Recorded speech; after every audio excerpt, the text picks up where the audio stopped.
Hello friends. इस video में हम बाई वीकली कॉन्टेस्ट 1 to 1 की फर्स्ट प्रॉब्लम डिस्कस करेंगे। प्रॉब्लम का नाम है smallest missing integer greater than sequential prefix sum. इस प्रॉब्लम में हमें सीक्वेंशियल प्रीफिक्स सम इसकी डेफिनेशन दी हुई है। आपकी एक प्रीफिक्स सीक्वेंशियल है अगर वो 0th इंडेक्स से शुरू होती है और ith इंडेक्स तक जाती है। ith इंडेक्स तक जाने के लिए उसने कंडीशन क्या दिया है, आपका 1 से लेकर i तक हर एक इंडेक्स के लिए ये वाली कंडीशन सेटिस्फाई होनी चाहिए। Nums of j equal to nums of j minus 1 plus 1। इसको अगर सिंपल टर्म्स में देखें तो ये कहना चाह रही है कि अगर आपकी 0th इंडेक्स पर कोई नंबर है, जैसे मान लेते हैं 1 है, तो नेक्स्ट नंबर उससे 1 बड़ा होना चाहिए, नेक्स्ट नंबर उससे 1 बड़ा होना चाहिए। जब तक ये सीक्वेंस कंटिन्यू हो रहा है ताकि वो आपकी सीक्वेंशियल प्रीफिक्स है। जैसे यहाँ पर 1 फिर 2 फिर 3, उसके बाद 2 आ रहा है तो यहाँ पर हमारा 4 आता, तो ये कंटिन्यूस सीक्वेंशियल रहता। अभी हमारा केवल 1 2 3 इतना ही पार्ट सीक्वेंशियल प्रीफिक्स है। अगर हम ये वाला एग्जांपल देखें, इसमें हमारा 3 4 5 इतना ही पार्ट हमारा सीक्वेंशियल है। जब भी आपकी ये कंडीशन वोलेट होगी, आपको वहां पर स्टॉप कर जाना है और आपको शुरू कहाँ से करना है, 0th इंडेक्स से। नाउ आपको रिटर्न क्या करना है, आपको रिटर्न करना है स्मॉलेस्ट इंटीजर एक्स जो कि हमारे गिवन एरे से मिसिंग हो। और उसके लिए कंडीशन क्या है कि हमारा एक्स ग्रेटर या फिर इक्वल होना चाहिए किसके, सम ऑफ लॉन्गेस्ट सीक्वेंशियल प्रीफिक्स। जो हमारी सीक्वेंशियल प्रीफिक्स थी उसका सम उसके इक्वल या उससे ग्रेटर ऐसा एलिमेंट जो कि हमारे एरे से मिसिंग हो। जैसे अगर हम ये एग्जांपल देखें, इसमें हमारा सीक्वेंशियल प्रीफिक्स कहाँ तक जाएगा, 1 2 3 यहाँ तक सेटिस्फाई हो रहा है। इसका सम कितना आ रहा है, 6 आ रहा है। तो हमें 6 या उससे बड़ा स्मॉलेस्ट नंबर फाइंड आउट करना है जो कि हमारे एरे से मिसिंग हो। अगर हम इसमें देखें हमारा 6 ही मिसिंग है, हमारा आंसर क्या हो जाएगा, 6। अगर हम एक और एग्जांपल देखें, इसमें हमारा 3 से शुरू हो रहा है, फिर 1 से बड़ा है 4, फिर 5, यहाँ पर 6 नहीं है, तो हमारा सिक्वेंशियल प्रीफिक्स कहाँ तक है, यहीं तक है। इसका सम कितना आएगा, 5 + 4 9 + 3 12 आएगा। हमें 12 या फिर इससे बड़ा स्मॉलेस्ट नंबर देखना है जो कि हमारे एरे से मिसिंग। अगर हम 12 देखें, 12 हमारे एरे में प्रेजेंट है। फिर हम 13 देखेंगे, 13 भी प्रेजेंट है। फिर 14 देखेंगे, 14 भी प्रेजेंट है। 15 देखेंगे, 15 हमारा मिसिंग है। फर्स्ट नंबर जो कि मिसिंग है वो क्या है, हमारा 15। हमें ऐसा नंबर फाइंड आउट करना है जो कि हमारे सिक्वेंशियल जो प्रीफिक्स है उसके सम से बड़ा या फिर इक्वल हो और हमारे एरे से मिसिंग हो।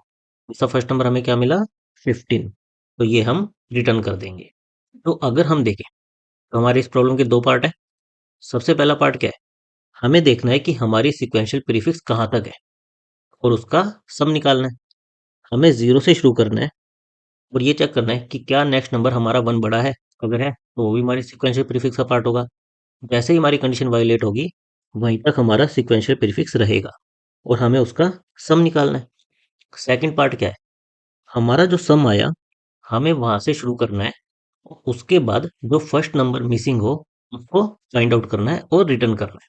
तो ये हम कैसे कर सकते हैं, सिंपली इस नंबर को देखेंगे कि क्या ये हमारे एरे में प्रेजेंट है या नहीं है। उसके लिए हम क्या कर सकते हैं, या तो हम एरे पर लूप लगाएं, हर बार n साइज का लूप लगाएं, या फिर हम क्या करें, हमारे इन सारे नंबर्स को एक डेटा स्ट्रक्चर जैसे कि सेट, हम एक सेट में उनको इंसर्ट कर दें और फिर सिंपली इस सेट में आकर देख लें क्या 12 प्रेजेंट है, प्रेजेंट है तो आगे बढ़ो। 14 चेक करो, 14 प्रेजेंट है तो आगे बढ़ो। 14 प्रेजेंट है, आगे बढ़ो। 15 प्रेजेंट है, नहीं प्रेजेंट नहीं है।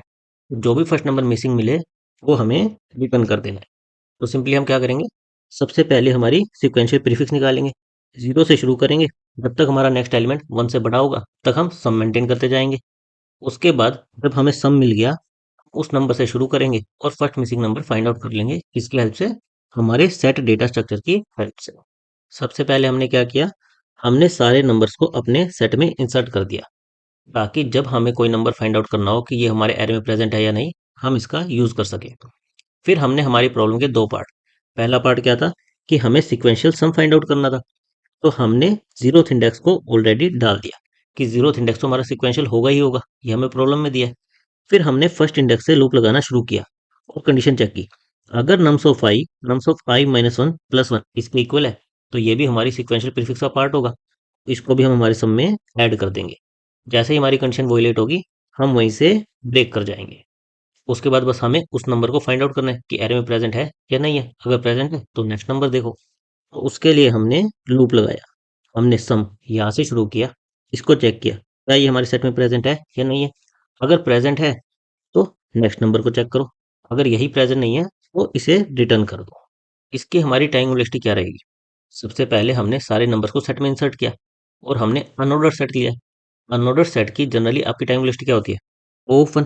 हमने n नंबर्स को इंसर्ट किया है, तो वहां से हमारी टाइम वेलोसिटी क्या आएगी? O(n)। फिर उसके बाद हम एक और लूप लगाकर हमारी सीक्वेंशियल प्रीफिक्स फाइंड आउट कर रहे हैं। इसकी वर्स्ट केस में कितनी जा सकती है? O(n) इतनी जा सकती है। फिर हम सम से लेकर हमारा first missing number find out कर रहे हैं। इसके लिए भी हमारा मैक्सिमम लूप कितने टाइम चल सकता है? n times. जितने हमारे एरे में नंबर्स होंगे, तो यहाँ से भी हमारी वर्स्ट केस में O(n) जा सकती है। तो टोटल हम 3n साइज के लूप लगा रहे हैं। तो वर्स्ट केस में हमारी टाइम वेलोसिटी क्या हो सकती है? O(n)। हमारी स्पेस कॉम्प्लेक्सिटी क्या आएगी? हमने एक सेट का यूज किया है, उससे हमारी स्पेस कॉम्प्लेक्सिटी भी क्या आ जाएगी? O(n)। Thank you guys.